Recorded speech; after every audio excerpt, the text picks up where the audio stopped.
કોંગ્રેસ નેતા સામ પિત્રોડાના વિવાદાસ્પદ નિવેદનનો વિરોધ થઈ રહ્યો છે। દેવભૂમિ દ્વારકા જિલ્લામાં દ્વારકા જિલ્લા ભાજપ દ્વારા કરાયો વિરોધ પ્રદર્શન। ચામખંભાળિયામાં જોધપુર ગેટ ચોક ખાતે વિરોધ નોંધાયો। સામ પિત્રોડાના અને કોંગ્રેસના હાય હાયના નારા લાગ્યા। જિલ્લા ભાજપ મહામંત્રીઓ સહિત ભાજપ કાર્યકરો પણ ઉપસ્થિત રહ્યા।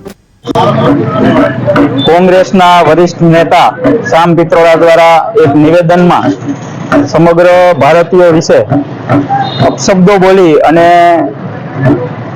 અમુક ક્ષેત્રના ભારતીયોને માનને હાનિ પહોંચે એ પ્રકારનું જે એને નિવેદન આપ્યું છે એના વિરોધમાં સમગ્ર દેશમાં અને સમગ્ર ગુજરાતમાં અમને પણ પ્રદેશ ભાજપની સૂચના અનુસાર દેવભૂમિ દ્વારકા જિલ્લા ભાજપ દ્વારા આજરોજ સામ પિત્રોડા અને કોંગ્રેસના વિરોધમાં અહીંયા ખંભાળિયા જોધપુર ગેટ ખાતે દેવભૂમિ દ્વારકા જિલ્લા ભાજપ, ખંભાળિયા શહેર ભાજપ અને ખંભાળિયા તાલુકા ભાજપ તેમજ સમગ્ર જિલ્લાના આગેવાનો દ્વારા અહીંયા સામ પિત્રોડા તેમજ કોંગ્રેસના વિરોધ પ્રદર્શનનો કાર્યક્રમ કરવામાં આવ્યો।